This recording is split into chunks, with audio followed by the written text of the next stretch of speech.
ये कहानी राजस्थान के एक छोटे वीरान गांव कुलधरा की है। ये कोई काल्पनिक कहानी नहीं है, बल्कि एक ऐसा सच है जिसके निशान आज भी वहां मौजूद हैं।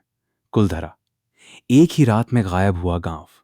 बात सन 1825 की है।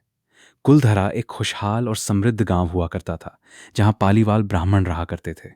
गांव के लोग अपनी खेती और सूझबूझ से बहुत संपन्न थे, लेकिन उनकी इस खुशहाली को वहां के क्रूर दीवान सालम सिंह की नजर लग गई।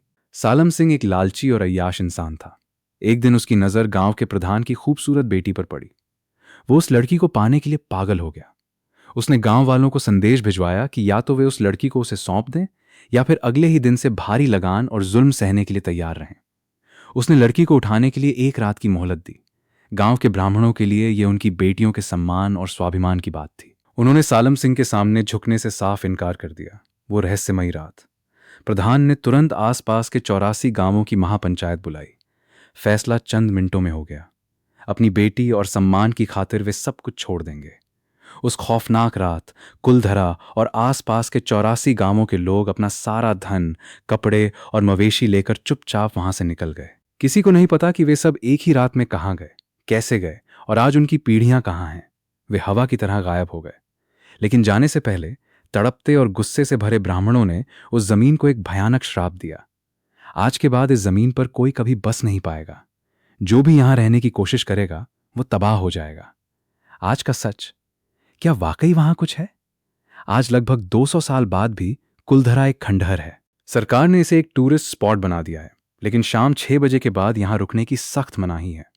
वहां जाने वाले लोग और रिसर्चर्स कुछ बेहद अजीब और डरावनी बातें बताते हैं। अदृश्य आवाजें, खंडहरों के बीच चलते हुए ऐसा लगता है जैसे कोई कान के पास फुसफुसा रहा हो।